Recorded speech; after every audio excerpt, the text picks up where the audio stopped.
Hello everybody, thanks for stopping by Gregsbeerreviews today. It's about that time.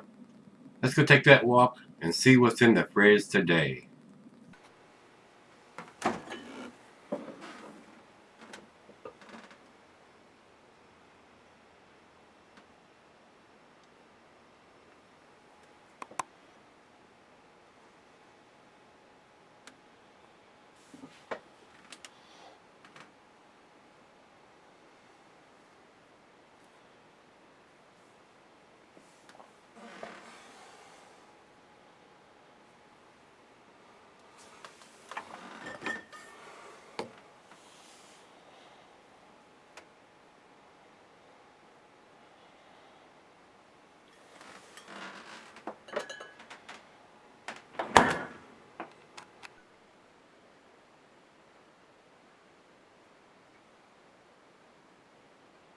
Hey everybody, thanks for stopping by Gregsbeerreviews today. We're going to do the Big Chuck, and that is a Barleywine ale, and it's from Portside Distillery, and they're out of Cleveland, Ohio. This was sent to me by my good friend Dave from Dave's Beer Sampling. Check out his reviews on Facebook and YouTube. He is, I don't want to say he's an older fella, but he's got a little bit of age on him like myself. And knows what good craft beer is about. So Dave, thank you, sir, for sending me this. Y'all need to check out his channel. He doesn't cut anybody any slack either, like I do. He does a really good, honest review of the beers that he gets, and he gets quite a few beer mails, just like I do. And he posts a lot of videos about the beers that he gets, and he does some of the rants and raves like I do. And as a matter of fact, he just did some videos on beer packaging if you're shipping and trading beers to people, because he had just received a package that somebody had sent him that did not package them very well, and half the stuff was busted and broken and leaking out of the box when he got it. So he did a video on how you should package beers for shipping, because the monkeys that work at UPS and FedEx and the Postal Service, and you've seen the videos just like everybody else has, just like I have on Facebook and stuff, where these guys are chucking these packages out like they're footballs. I mean, if it's got fragile on it, they seem like they chuck it a little harder. I mean, they really don't give a rat's ass. They really don't. And I have a really good friend that works for FedEx, and I'm not calling him out or anybody else out. But if you work for one of these shipping services, I know y'all try to do a good job, but there are some people out there that just don't care. And some of these guys throw these packages around like it's luggage. I mean, they do not care, and if it's got fragile or glass or anything written on it, they don't even look at it. They could care freaking less, and they chuck these packages around just like it's nothing. But I guarantee you, if it was coming to their house, they would be a little more careful with it. But they're just there to collect a paycheck, a lot of them. So they do not care whether you've got a fragile sticker on it or glass or whatever. They just chuck these packages. It's like they don't care. And that's all I'm going to say about that. But anyway, Dave, thank you, brother. I do appreciate you sending me. I think this is the last one I've got from you. And I've had some people ask me when I'm going to do this. And this is a Barleywine. This is a big beer. This is an 11.7%er. This beer is going to keep for a long, long, long time. I mean, if you wanted to sell her one of these beers, this beer is going to keep 10, 15, even 20 years if you sell it correctly. So, big beer that should age very well. And there is a story behind it being called Big Chuck. Commercial description on this is brewed in honor of Cleveland's television legend Big Chuck. Well, I don't live in Cleveland, but everybody that does or are in that vicinity know who this guy is. This is a high-gravity barley-wine ale with prominent malt backbone. I don't have the IBUs listed on either side of what this is for the Rate Beer or Beer Advocate, either one. Just got Big Chuck's picture on it. And it says brewed and bottled in Cleveland, Ohio, right underneath his picture. And I don't see any dating on this, which is not critical, but I would like to see them put a year on it so we'll know what the vintage is. I say that on the stouts and the bigger beers. Just for people like me that buy these beers and want to sell them without having to put a piece of tape on it. And then you don't know. You can write on it when you bought it, but that doesn't mean anything. I mean, it could be a year old when you buy it, or 2 years old, or even longer when you buy it. So that's just a reference for me as a beer drinker and a beer reviewer to see that information on there. And I know something like this, it's not super critical, but would like to see the vintage on it somewhere, guys. So we're going to leave it at that. I don't think there's anything else we need to talk about, so let's get over to the food pairings. Food pairings on this one, it says cheeses, a sharp blue cheddar, your more pungent cheeses, Gorgonzola Limburger, and it says here the general, and they do that a lot of times on the bigger beers like this, especially in the barleys and the stouts and stuff. And it says general dessert digestive. This is a big beer at 11.7%. It's going to go with your stronger dishes. Or even after dinner as a nightcap or an aperitif or a digestive. And what we mean by that is something that helps your food settle down and helps with digestive before you go to bed. A glass fried pint, Bacaronic tumbler, mug, or snifter. I've got the Sauvin beer glass here, my favorite glass that my brother Paris sent me from California. If you're interested in one of these glasses, it's called a Sauvin beer glass, S-A-U-V-I-N, beer glass. Google it, you'll find out where it comes from. Can be sold for long periods of time, according to what Rate Beer's got, Beer Addict's got on their site here. So we're not going to sell this one any longer. I was going to sell her, but I've had several guys say, "Oh, you need to review that. You need to do that. You need to do that." I don't need to do shit. I'll do what I want to fucking do. But I get tired of hearing that after a while, and I say, "All right, I'll go ahead and do it." So we're doing it. I was going to sell this one for about 6, 8, maybe even a year to see let the flavors meld together and see if it comes together a little bit better. Because a lot of these bigger beers like this, like the Abyss from Deschutes, they have a best after date a year after it's put in a bottle. They don't want you to drink it till after it's been in a bottle for a year. So all that stuff can combine and come together. But it is what it is. When you're in the beer review business and people spend their hard-earned money and ship you beers and pay for the beer and pay for the shipping, they like to see it done in a timely manner, and I try to accommodate that. And sometimes I'll even get lucky and they'll send me 2 of them where I can review one and sell one. But not that I'm begging or asking, it just happens that way sometimes because some of those guys know what the deal is. But anyway, this is a big chuck. It didn't pour a big head on it. Over to the light. Really a rich red ruby color. I can't see the bulb right through it. A lot of tiny little bubbles coming up from the bottom, reinforcing the head. Looks pretty good in the glass. Looks like a very typical barley wine. Let's get a nose on it. Ooh, very sweet, caramelly, toffee smell. Not getting a lot of booziness though. Very well made beer. But I am getting a heavy caramel toffee smell on the nose. Very rich malt. Very sweet smelling, and the barley wines are famous for that. They have that big sweet nose to them. That's why a lot of people like to cellar them, because they are so big and they are so sweet up front. And sometimes that will calm down and the flavors will come together a little bit better over time.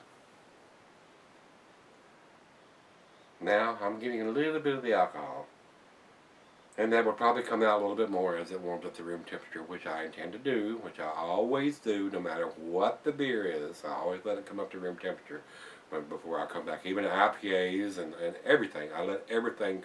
I usually, very rarely that I will not sip on a beer less than 30 minutes. And some of these bigger beers, I'll even sip on them 45 minutes to an hour before I come back and do the final chug. Very sweet smelling, very caramel toffee smelling on the nose. Smells good though. Let's give it a taste. Cheers, everybody. Cheers, Dave, my brother. I love your rants, just like I do. I just did a video. I did 2 videos on the BrewDog, and the last one, both of them were 20-some minute videos, and I cut 6 minutes of ranting out of the last one I did, because I was just on and on and on about it, and I chopped 6 minutes out of it. That video would have probably been a 30-minute video if I had to cut the 6 minutes out of it. And a lot of times I'll get upset and I'll just go on and rant about the dating or something about the beer or the price of the beer. And I chopped 6 minutes out of that video just to get it down to where it was less than 30 minutes. So a lot of times I get, you know, and then the alcohol might have an effect on that. I mean, if I'm sipping on it for an hour and it's a 18%er and I'm not happy about something until I come back, I got my buzz going on, I'm going to tell you what the hell I think about it, or what's chapping my ass. So let's do it. Let's get it on. Cheers, everybody.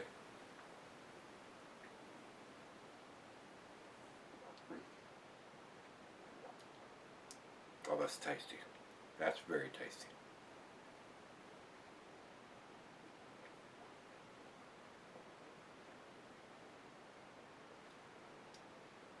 That's a well-made beer. 11.7%. For the booziness of it, I've had 8%ers that's more boozy than this.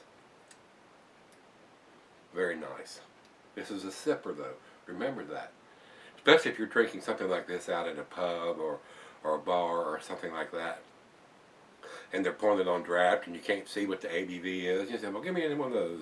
And you drink it and you say, well, give me another one of those. And before you know it, you've had 2 almost 12% beers, and you can't figure out why you can't get to the bathroom without stumbling around and falling down.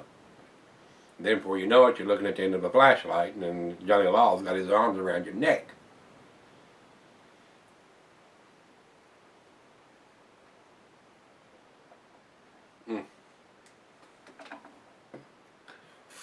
And in the state of Virginia, before I go away and sip on this for a little while and let her taste it, in the state of Virginia, they have this thing called impaired driving. You don't have to be drunk. You can just be impaired. And this beer, at almost 12%, 1 beer. You drink 1 beer. You go into a bar and you drink this 1 beer. Then you go through a road check or a license check. And they smell the alcohol on your breath. They have flashlights that have sniffers on the ends of them when they shine it in your car window. That little sniffer picks up the alcohol on your breath. That's enough to get you an impaired driving ticket on 1 beer. That's why I do a lot of my 99.9% of my drinking here at the house, because it is the way it is here in the state of Virginia. And an impaired driving is almost as bad as a DUI. It's going to cost you some bucks. And if you've had 2 of these, that's a DUI. And depending on what size fellow you are, or a lady that you are, that may be one of these may be enough to get you a DUI. So just be careful out there, guys, if you're going out to the bars and the breweries and you're drinking one of these. Around here, during the daylight hours, you can get away with it a lot of times because there's not a lot of road checks and license checks during the daytime hours. But if you're going out to a bar at 9 or 10 o'clock at evening, especially on a holiday or the weekends, and you have 1 or 2 of these, and you just happen to go the way that they've got a roadblock and a license check or a license check, serious trouble, serious problems. You get a DUI in the state of Virginia, that's $10,000. First offense. No license for a year. They do that just to inconvenience you to the max. So, and it didn't used to be that way. As a younger fellow, I mean, you could get away with doing that stuff, but nowadays you cannot. And a lot of states are worse than Virginia, but Virginia's pretty rough on it. They have no tolerance for it. So just be careful out there, guys, if you're drinking these big beers like this. So, let me sip on this and let her taste it, and we'll come back and do the final chug and grade. Alright, guys, I'm back. Got just a little bit left on this beer. Been sitting on it about 30 minutes, 45 minutes or so. Very tasty, very sweet beer. But before I get into the final chug and grade on this one, I've had a lot of comments, especially after the 2 beer reviews I did on the BrewDog beers, and they were very long videos, and I know they were 24 and 26 minutes long. And the second one, I cut 6 minutes out of that because I went on and on about the ranting and raving on that beer. I appreciate everybody that watches my beer reviews. That a lot of people say, oh, we don't care, we want to see what you got to say and all that kind of stuff. But a lot of subscribers post that they're too long, and they are I'm in 6, 7, 8 minutes before I even pour the beer and all that kind of stuff. If you want a 3-minute beer review, you need to go check out Chris at Beer Geek Nation. He does those 3 to 5 minute beer reviews. And if you want a shorter beer review, you need to just go see him, pop a top, and say, yeah, it's this, that, and the other, and done, and it's gone, and it's over with. So if you don't mind the longer videos, guys, I appreciate that. And I made a promise that I was going to try to keep them shorter this year, but sometimes I get on a rant and rave if it's a pricey beer, or if we don't have the dates on it or something like that. But if you want a shorter review, and I don't mind you if you want to fast forward to the more pertinent information, that's fine too. But posting comments that it's too long and I should cut this out and I should cut that out, it ain't gonna fucking happen. I'm gonna say what I gotta fucking say, and that's the way it's gonna be. If you want a shorter beer review, either fast forward it and watch what you want to watch, or go check out Chris at Beer Geek Nation for your little 3 to 5 minute videos. But I'm gonna say what I gotta say. That's the way it is. So that's the way I am. That's the way, and that's the reason I have almost 15,000 subscribers, and they don't. I'm just an old country boy, and I'm gonna tell you what I think about the beer, and that's the way it is. It's my channel, and I'll do what I fucking well please, and that's the way it is. So with that being said, let's get on with this one. This is a very tasty beer, very sweet, a lot of toffee, a lot of caramel going on in this beer, a very complex beer, and it is a great candidate for cellaring if you want to cellar this beer for a year or 2 or even longer, even 5 or even 10. This is a barley wine, which is almost a 12%er, 11.7%. So this beer is going to keep for a long, long, long time, and it's going to get better with age. It's going to get more complex, and those flavors are going to come together, and it's going to be probably better then than it is now. But it's such a well-made beer now that it is able to be drank now and not be too boozy. So very tasty. I enjoyed this a lot, and like I said, I was going to try to sell this one for a little bit longer, but I've had several people say, oh, you need to do that, or that beer is looking old in the refrigerator. You know, you keep seeing it in the beer videos and stuff. And I said, well, maybe that's time to do it. And plus, Dave spent his heart. If I'd have bought it with my money, I'd have put it in the fridge downstairs, and y'all can just go jump in the lake if you wanted to do it any quicker. I mean, that's sorry. That's just the way I am. If I'm going to spend $12 to $15 for a stout or bourbon aged stout, bourbon barrel stout, or a barley wine, I'm going to sell it as long as I freaking want to. I mean, that's just the way it is. That's just me. And if you don't like it, tough shit. That's just the way it is. That's just me. That's just me. That's me. That's my OCD. That's just me. That's just me. And if you don't like it, I'm sorry. And if you do like it, thank you. So this is a very tasty beer. So let's do the final chug on this one.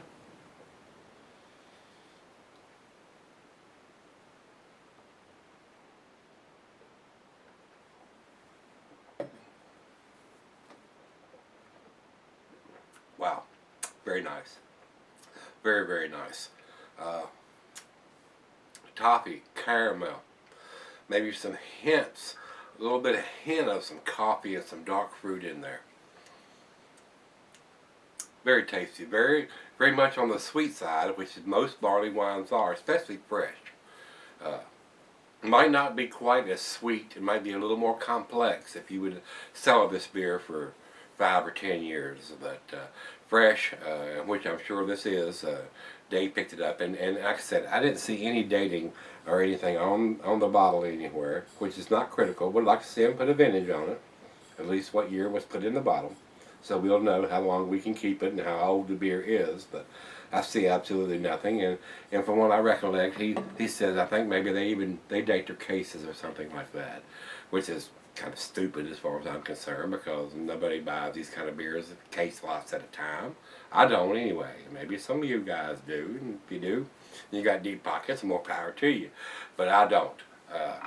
I don't buy these kind of beers. I mean, I might be lucky to buy, if I could get this beer, I might buy a 4-pack of them if that's how it comes, or a 6-pack of them, and put them away and drink one now, and drink one 2 years, and one 5 years, and one 7 years, and one 10 years.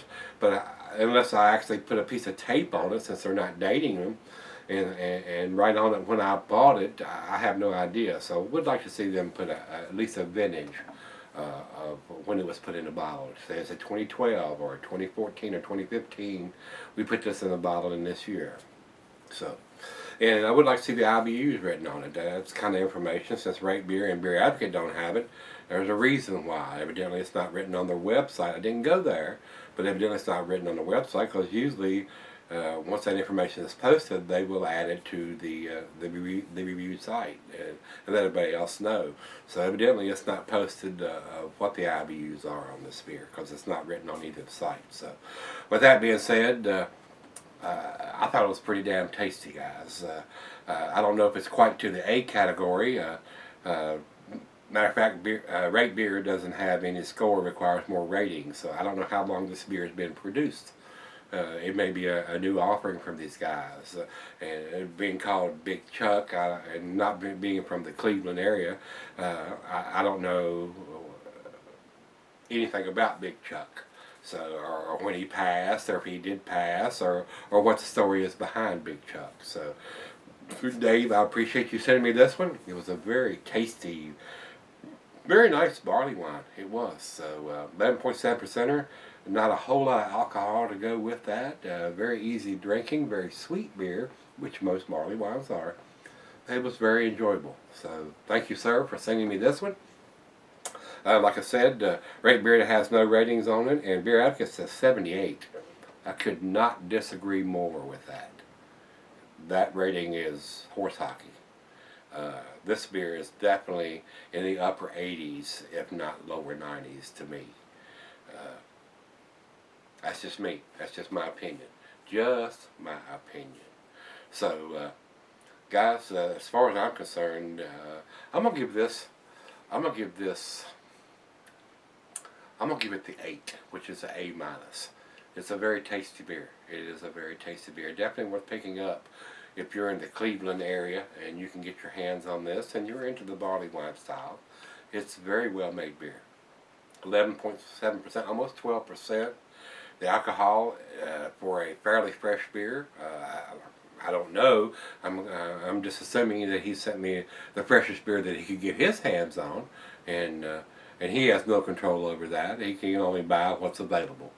So I never, no matter what anybody sends me, I never fault the people that send me beers. I mean, if you send me a beer and if this is as fresh as I can get, and it has no date on it, I mean, it's as fresh as you can get. But if you send me a beer that's 3 years old and it's got a date on it, I got a problem with that. Especially if it's a low ABV beer or if it's a hoppy beer.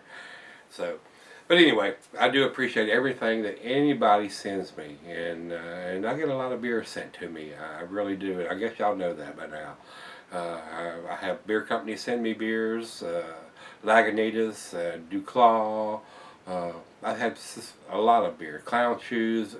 Those guys, they watch my beer reviews and they're interested in what I have to say, and I'm be as honest as I can be, guys. If it's beer is not that good, I'm gonna tell you it's not that good. If it is good, I'm gonna tell you it's good. If the ratings are appropriate, I'm gonna say I agree with that. And if the ratings are inappropriate, like this one, which Beer Advocate says is 78. I disagree with that wholeheartedly. It is a better beer than a 78. So, with that being said, it's just my opinion. Just my opinion. And that and $2 or $4 will buy you a cup of coffee at Starbucks, depending on what the hell you're drinking. Alright, guys. That's all we're going to say about this one. We're going to wrap it up. If you've had this one from Portside Distillery, their Big Chuck Barleywine Ale, let me know what you think. Let's go see what's in the fridge tomorrow. See you then.